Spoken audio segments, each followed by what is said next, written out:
Okay, I'm Chris Avina with American Outdoor News. Today we're here with Steve Lamboy, the Senior Director, Strategic Development of Umarex and the CEO of International Cases, which is, of course, Negrini and Sea-Run Cases. Steve, thanks for coming on. Great to be here. Thanks for inviting. Now, how is it handling both, two major companies in the outdoor industry? Yeah, well, it makes me very, very busy. I have difficulty saying no. You know, over on the Umarex side, I perform a absolutely fun role, which is strategic development. You know, really long-term development, which is so much fun. Products that you want to bring out 3, 4, 5 years from now. You know, kind of like, you know, Field of Dreams. If we build it, they will come type of thing. That's just so much fun, you know. And then, of course, on the Negrini side, you know, which is, you know, of course, my passion as well. I get to do the same thing there. So I really have an enviable job.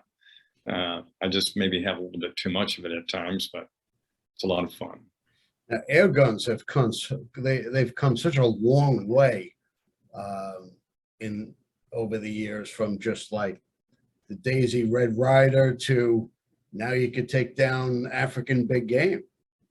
Oh, absolutely. And actually it's come full circle in a way, because Lewis and Clark, I think, had a 69 caliber air gun that they shot bears with, and elk and deer and everything else, and with a hand pump to pump it up.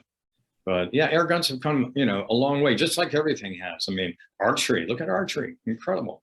Sure. Strides have been made in archery and firearms. I mean, now it's not unusual for a lay person to buy a Ruger precision rifle and, you know, get a 1 mile badge. A 1 mile badge. Think about that. I mean, 500 meters is nothing. Now it's 1 mile. Okay, you have to join the mile club. Well, I live in New York. We don't have opportunities to shoot like that. I know you've been in New York, and you know, if I shoot 50 yards, it's that's a distance. Yeah, and you know, I enjoyed that. I love hunting in upstate New York. I mean, I adore it. I hunted the Adirondacks for years, like 40 years, and well, maybe 30 years. But you know, tent camp hunting, packing in tents, and before the season, and then, you know, walking, you know, 3 to 5 miles back in, you know, and hunting for a week at a time. I love that. Absolutely adored it.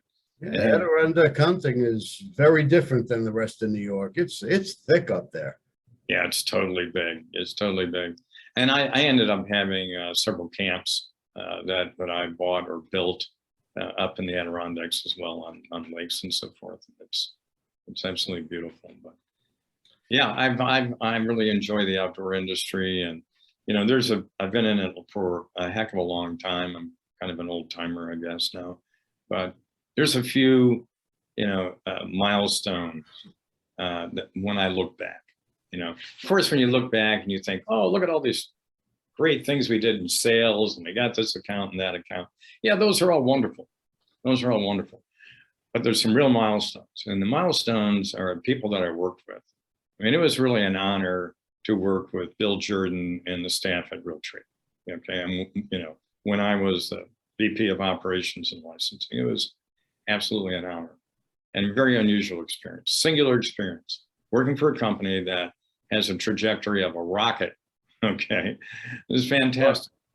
And there's things that we did there that were legacy things that last today. I'm not talking about developing a camo pattern, but what I'm talking about is in terms of conservation and contributing to our way of life. One of those things was I was part of a team that convinced Walmart. Okay, this is at a time when hunting license sales were decreasing. They were losing hunters. Okay, but our studies showed that there were kids who wanted to learn hunting, but they didn't have somebody to take them. Either single head of household, or both parents are just working too much. Sure. Okay, they make ends meet. And I was part of a team that went to Walmart, which was Mossberg and Winchester and myself. And we convinced Walmart to open up all those stores to Hunter Ed. All those stores, every one of them. So now anyone in the country could find a place to get Hunter's Ed. That was big. That was really a big thing. And it was a big thing for Walmart to do. But they stepped up. I mean, they believed in the space and they stepped up. It was wonderful. Well, it's definitely a lot more room for growth in our industry. I know our numbers took a little bit of a decline over the years, but I think COVID actually gave us a nice shot in the arm, and you saw a lot of people getting back outdoors, getting into a tree stand. Yeah, there's a phenomena right now, which I would say is, in the last 4 years, okay, that is, the field to table, river to table program, which is people wanting to eat more healthy and harvest their own food. That concurrent with COVID and the explosion of the internet has accomplished something in terms of hunter numbers. And one of the things that it did was it enabled people who do not have a farm and a father or a friend to teach them hunting to go online and learn hunting. I mean, people are learning online hunting. They're taking Hunter's Ed online. Yeah. Okay. Yeah. And that's made a huge difference. It's opened it up, and, shows like Meat Eater and many other shows. Okay.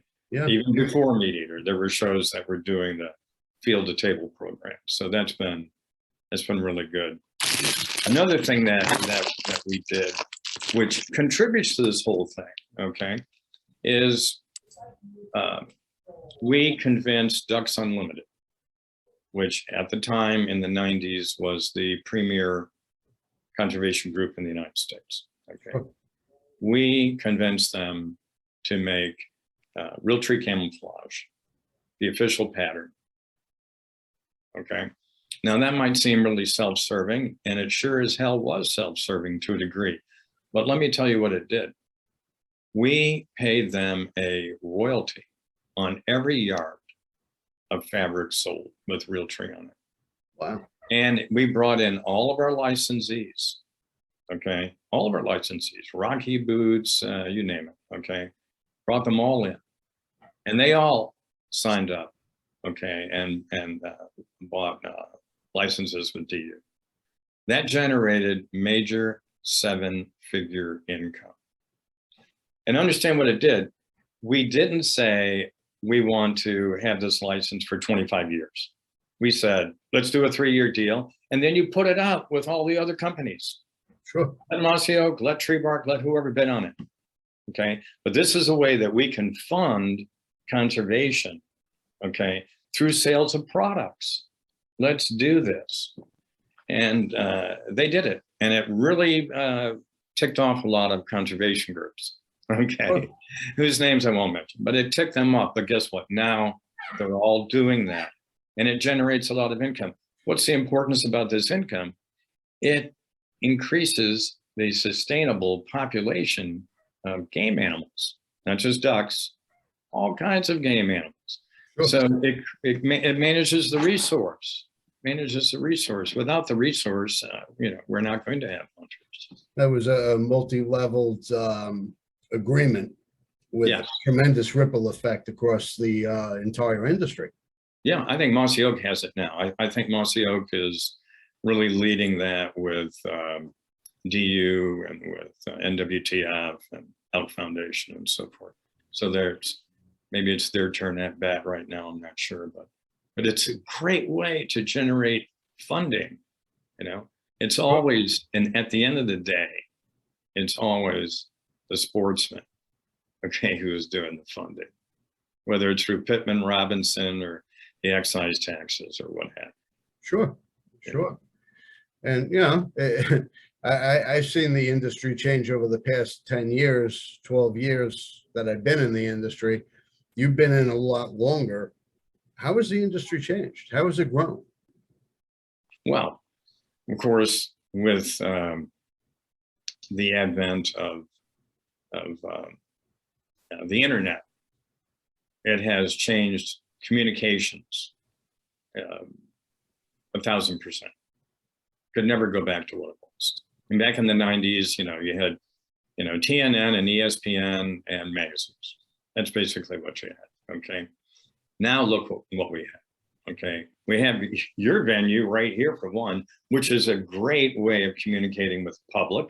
Okay. And interested parties. We have all these different levels, all these different ways to communicate. And what that does is it keeps the industry fresh. Think about this. You're from upstate New York. All right. So 30 years ago, or when you started hunting, your grandfather probably gave you his Woolrich jacket. Why? It didn't wear out. Buffalo plaid was buffalo plaid in 1940, and it's buffalo plaid in 1990. Okay. Well, guess what? With camouflage and new textiles, new types of material, waterproof, breathable, all of this other technical fabrics that are out there, that's all changed.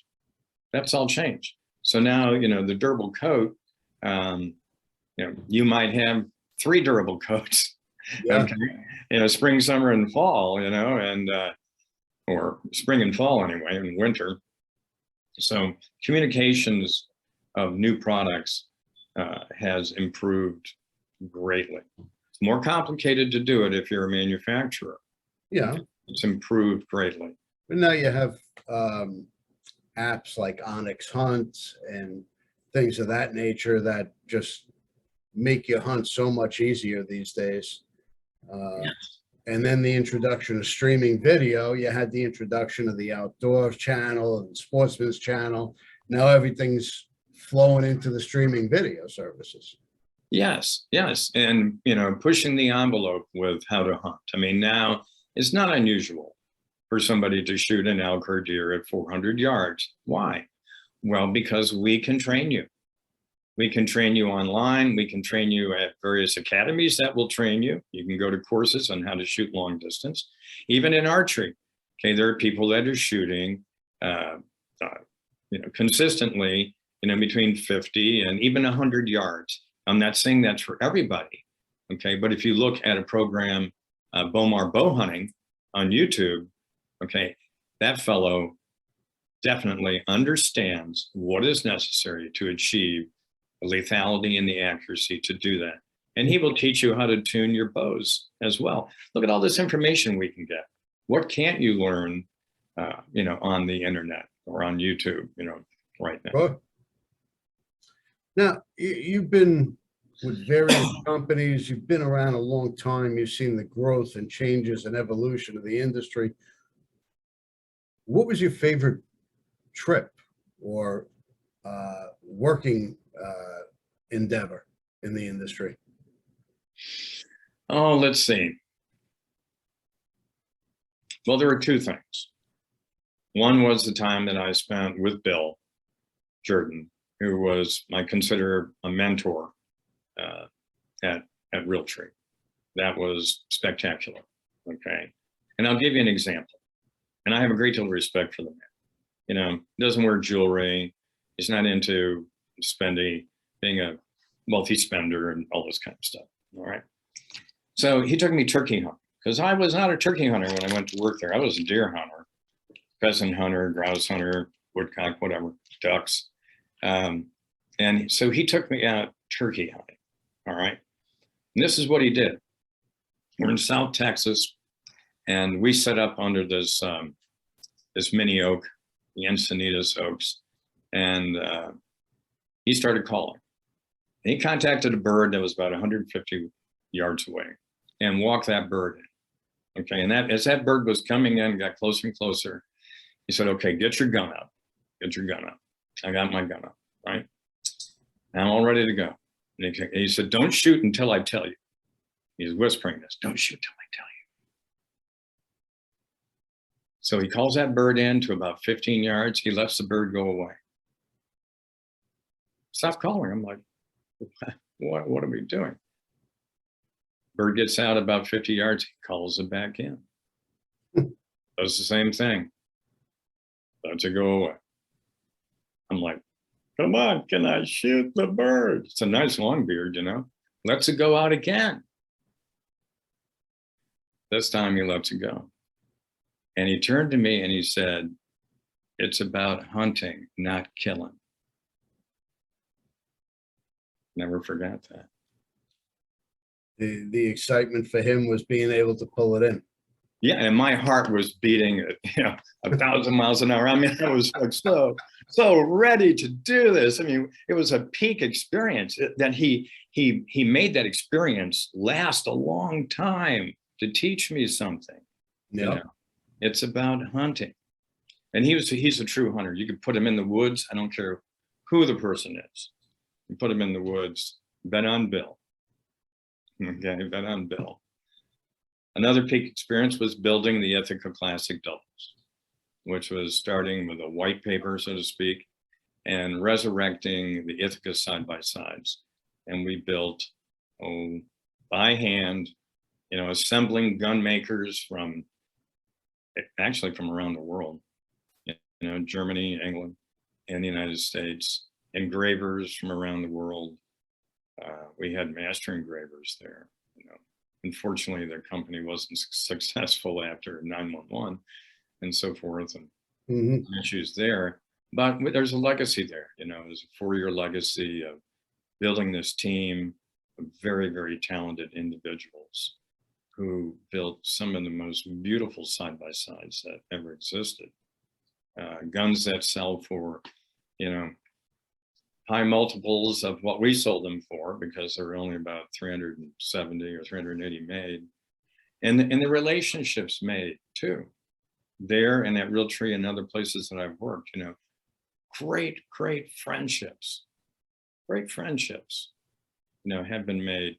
And I think that's indicative of the nature of this outdoor industry and hunting and fishing and the outdoor life itself. We form these relationships that just transcend time and everything else. I mean, at the end of the day, I would rather go hunting and fishing with a friend or with my sons rather than go alone. I've done the lone thing, okay? Alone in the Adirondacks, alone here, alone there. That's great. But it's the people that you're with, It's the fun in that duck blind, right? Yep. Or in the dove field, or in the pheasant field, or, in deer camp. I mean, what is not to enjoy about deer camp? See, my family weren't outdoorsmen. My father didn't hunt. He was a city kid. My uncle introduced me to hunting, and he was probably the worst hunter I've ever met. I don't remember ever him shooting a deer. Yeah. But he made the whole experience fun. The deer camp, hanging out with the guys, cooking breakfast and dinner. That was a big part of the experience. And for me, to this day, it still is a big part of the experience, hanging out with my friends. It is. It's huge. One person that I've enjoyed spending time with, above many others, is Chris Dorsey. Okay. Oh. Yeah, and Chris grew up, I mean, he was beating the bush in Wisconsin, hunting partridge, okay, and ducks and so forth, and has done extremely well. He's very talented. He's done extremely well. Yep. Not only in publishing, but also, of course, in television. He's done fantastically. Probably #1 in the U.S. in terms of outdoor TV by far. And mainstream shows as well. And mainstream show, absolutely, definitely an A-team person.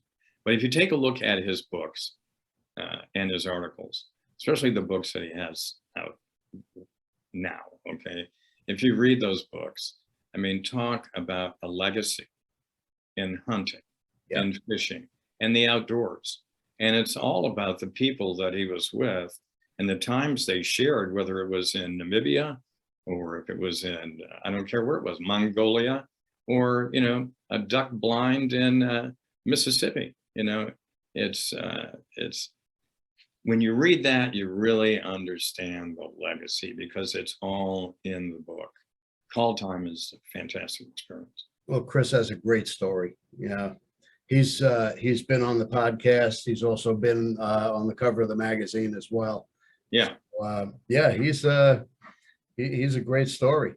It's a great story and contributor to the industry. You Yep. know, I mean, his articles, about gun rights, okay, and a variety of different conservation issues, in Forbes and in all these publications. I mean, he has been a major advocate, okay, and influencer, bringing in many other notable people, okay, to be influencers on behalf of the hunting, fishing, and outdoor industry. That's really big. That's a hell of a legacy.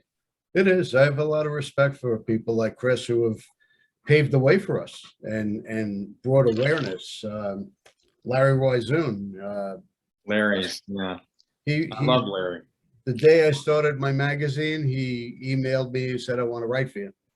I said, Larry, I said, I can't pay you. I said, I just started this thing. It's like, don't worry about it. 4 years later, he still writes for me in every issue. God bless him. He is Isn't he great? an amazing man. He's an And, amazing man, and I've learned a lot from Larry. I learned a lot, and his time is, I mean, he's so generous with his time, isn't he? and he's gives and gives and gives to the industry. Yeah, he does. Great man. See, that's what this industry is all about. How can you not like this industry? I don't know if you have the same kind of camaraderie in the financial industry. No, I'm not sure you do. no, you don't. You know, You go to the shows. I enjoy show season. That's a vacation for me. It's work for me.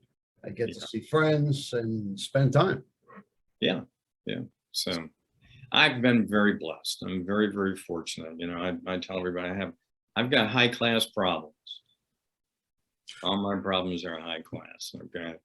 What's the most valuable lesson you've learned in the outdoor industry? Most valuable lesson is that I do not know everything. And the more certain I am that I know, more convinced that I am that I know. That means I need to stop, step back, and reevaluate and pause. Now let's talk about That's the most important lesson that I've learned. That, and always tell the truth. Yeah, be careful what you do in the dark because it always comes to light. And I say this because I've made so many mistakes, okay, through arrogance and being young and arrogant and having a little bit of power and having it go to my head. Those are life lessons. Those are life lessons, and I've learned from those. We've all been there. Yeah, the more I think I have it figured out, that's probably it. That's a little tell that I need to call somebody else and get their take. Right. So Now let's talk about one of my favorite companies, Negrini Cases. okay. Well, How'd you get involved with them? well, actually go back to the Realtree days. I licensed them in Europe to produce archery cases. And at the time, they made a fantastic archery case. And I fell in love with their process, okay, and the patent and the technology that they had, because it's the lightest weight case that you can use to protect really valuable items in terms of air travel. There's nothing lighter, and that's why it's used by all the Olympians. But they never really achieved a beachhead in the U.S. Family-run business, very Eurocentric, okay? Supplier to all the major OEM accounts. They really were not a marketing or branding company. So they weren't interested in really, building a brand, hiring reps, and so forth. And they built a brilliant business supplying everybody in Europe, from Browning, I don't know if it's Browning, Winchester, Beretta, Benelli, Franchi, Perazzi, Holland and Holland, Blaser, pick one. Okay, they're in Negrini cases.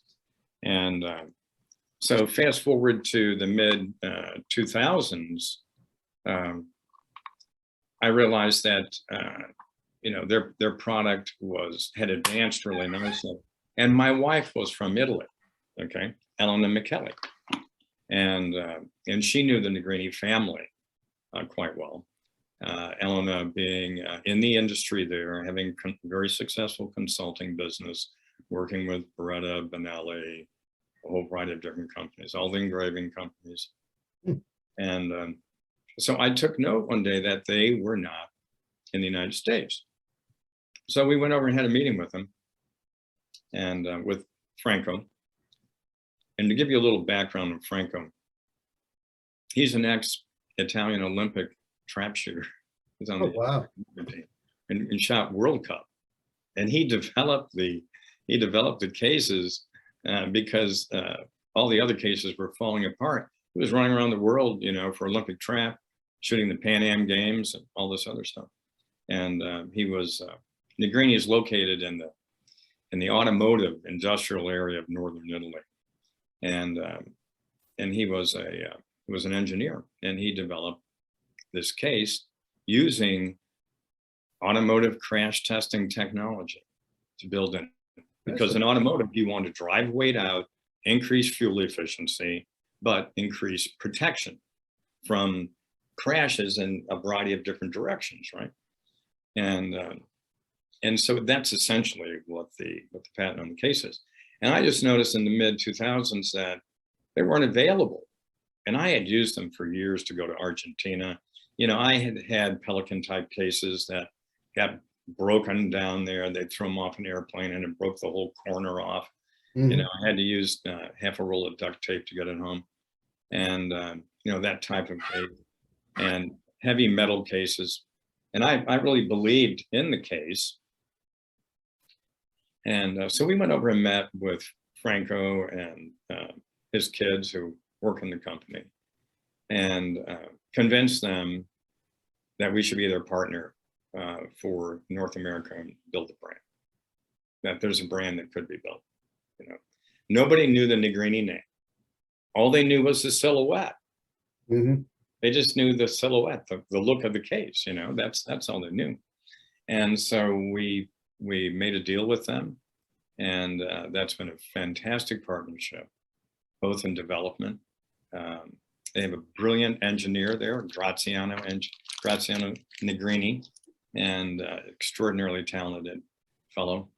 And he is, we worked with him extensively. We updated all the models, worked on new materials, new designs, made them extremely efficient, and here we are today. So we're doing well in the U.S., gaining ground all the time, and we don't go into any category, and I'm dedicated to not going into any category that we can't bring something to the party. If we can't bring a new level of performance or a new level of quality, I'm not interested in going there. So a lot of people have said, why don't you do soft-sided gun cases? It's a natural for you, No, it isn't a natural, it's an unnatural, because there are so many brilliant, fantastic soft-sided gun cases out there. What are we going to add to that? Not going to add anything to that.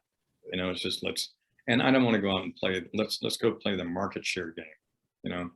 That's the trip for private equity. Let them go do that. And that's not your niche. A soft case is a soft case. It is what it is. Right. And there's a lot of great cases out there, a lot of great companies, SKB, Pelican, and whatnot, and they do a good job. They do an excellent job. I mean, Pelican, if I was carrying very expensive, delicate instruments, like lenses and video equipment and drones, things super fragile and extremely valuable, yeah, why wouldn't you use a Pelican case where you don't care about the weight at all? Yep. Why wouldn't you do that? Of course you would do something like that, especially those square cases that they have. They're wonderful. But for a firearm and a fishing rod, okay, you can put, and we've done it, you can put your over and under in our case and throw it off a 200-foot cliff, okay, and watch it cartwheel down the cliff, crash into the rocks at the bottom. And I will guarantee you that that gun will not be injured. The case will be scuffed up, but it won't be broken. It won't be broken. Okay, and that gun will be intact. And we've had people shooting the FITAS Worlds in Spain that had their crown grades Krieghoff in our cases and have it run over by the baggage cart. Okay, calling me to tell me that their case had just been run over by the baggage cart. Of course, I did hold my breath until they said, and the gun was not damaged. Started breathing again, but. Well, what I found is it don't only give you the durability and protection, it's plush and luxurious. There's something about when you open it up and you look inside the case, it's like, wow, this is really a high-end product.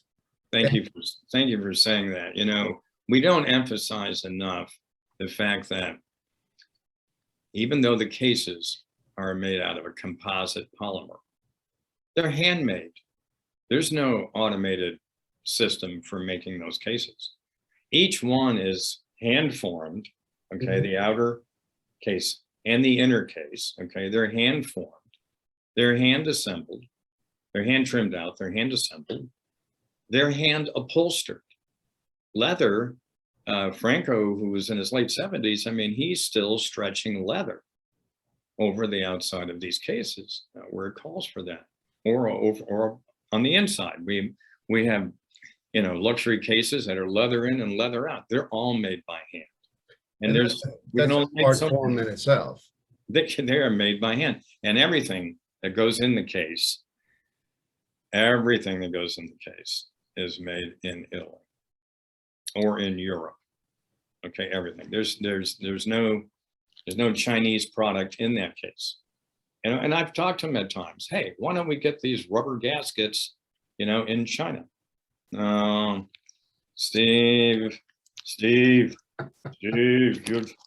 don't know the all right, forget it. So now I try to remember John and everybody here, the whole team, made in Italy, 100% by hand in Italy. You know, Italian styling and all of that.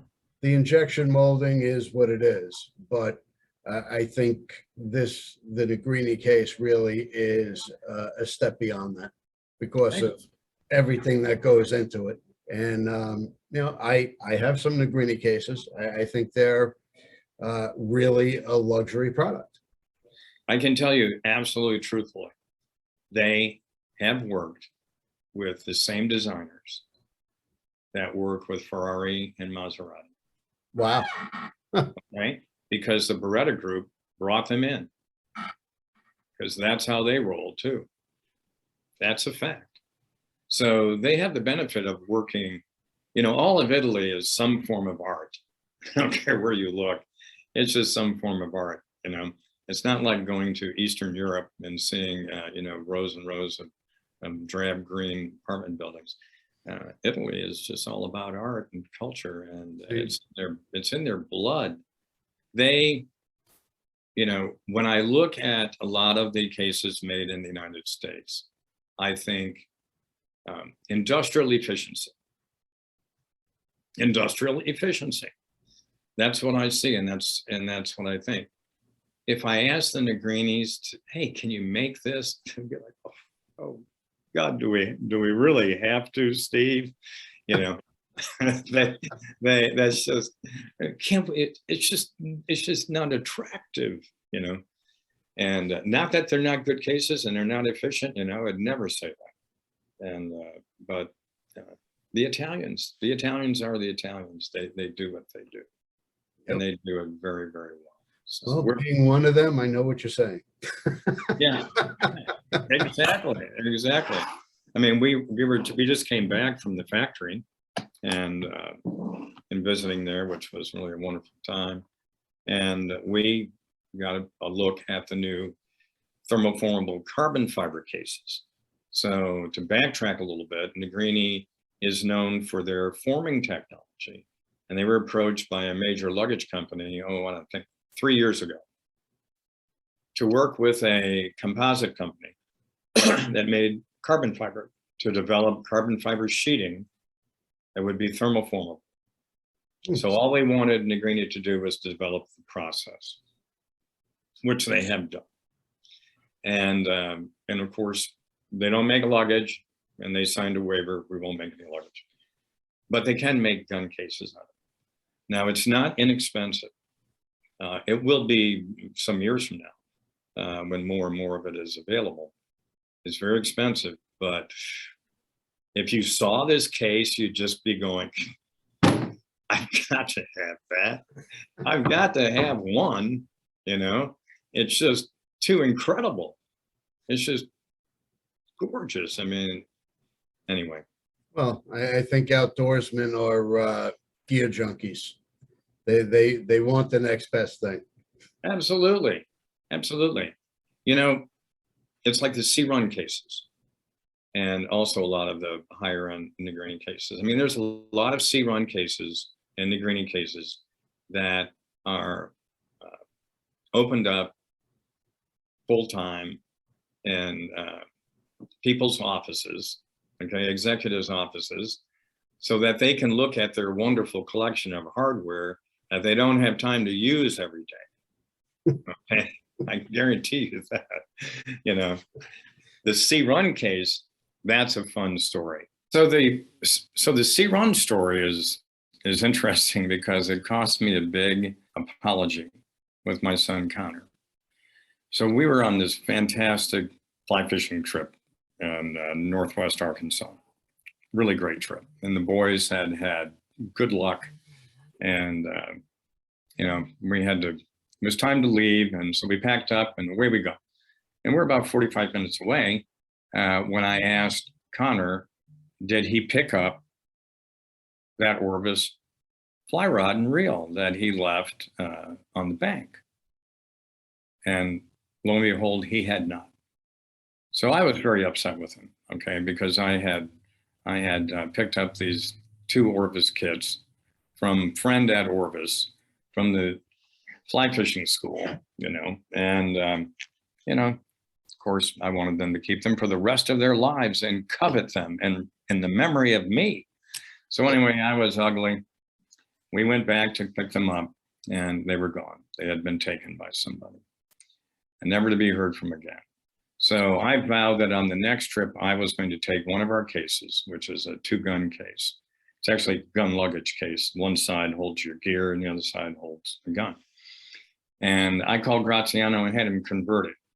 Okay, I gave him a kind of basic design. So it would hold like 4 to 5 fly rods, 4 to 5 reels, all your gear. I said, we're going to keep it all together this time. We'll never lose another one. It'll, you know, this will solve the problem. All right. So we go to Whitefish, Montana, and we're fishing Glacier and the rivers up there. Had a great trip.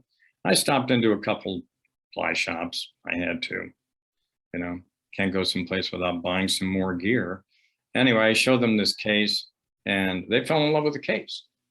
So we came back, I contacted Graziano, and we started building them and they started selling. And it's the fastest growing part of our business.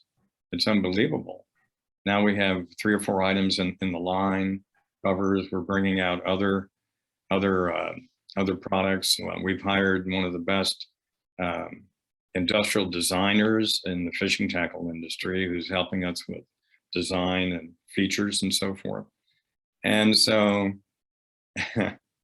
and so I had to go back to my son Connor, all right, and apologize to him for being ugly with him, making him feel bad for forgetting it. And I had to say to him, hey, just imagine if I had the maturity and wherewithal to say, okay, let's just see how this is going to work out. So it actually turned out to be an innovative and profitable division of your business. It's a whole new sector of our business. and it's as big as clay shooting and Upland combined. I was actually a little surprised when John introduced me to the C-Run sector of the cases. I thought it was a great addition and a very underexplored area. Yeah, just, I'd like to say that, of course, it was my absolute genius and experience that targeted this niche that just was, but it really wasn't. Okay. I mean, It was an accident. It was an accident. And we were blessed. I mean, then after we hired a consultant, to make sure we knew what we were doing, they said, oh, well, you just happen to fit right in this niche where there was nothing available. And so, and that's a great thing about life and working. You work hard every day and you try to make things happen. And then one day the phone rings and it's nothing you ever did. And somebody, and there's a rainmaker on the phone. That's the magazine, American Outdoor News. It was an accident. It wasn't planned. And here I am 4 years later. Yeah, and isn't that wonderful? And it's a fantastic publication. It's great. It's been an exciting endeavor. The podcast that we're on right now was an offshoot of that. Hey, let's start a podcast to cross-market the magazine. Why not? Was that a mistake? It became a totally separate entity and another hat to wear. But It's been fun. Isn't it? I love my job. I love what I do. I get to meet amazing people and talk about what we all love to do. Exactly. You get to meet, not me necessarily, but you get to meet some really interesting and colorful people. It's like when I talk to Chris, Chris often is talking about the people that he's connected with over the years, and it makes all the difference. It's a beautiful life. It's a beautiful life. Really been exciting. In fact, I just got back from Kalispell. Did you? Montana. Yeah, I was there for a conference. So it brings us to amazing places. Probably one of the most beautiful states I've ever been to. And were you up at Poma? Was Poma up there? Yeah. Yeah, great. That's a great organization. We don't do enough with them, and we really should. As we get bigger, we probably will. And Lori Lee Dovey retired from there, I think 3 or 4 years ago, and she was a dear friend. And that's a great organization. Yeah, Michelle Sherriman is the president, and she played a big role in really getting my magazine off the ground. Did she really? Yeah, she introduced me to probably 60% of my covers. And she's a notable e-commerce and media maven. So you're very fortunate there. It pays to have friends. Doesn't it? Another thing I've learned over the years is just ask somebody when you don't know something. Yeah, what do you think about this?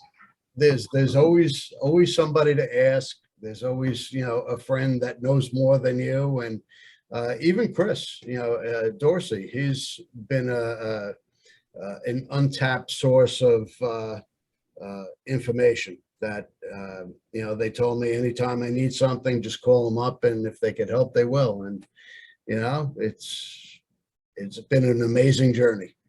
Good. That's excellent. Well, don't stop now.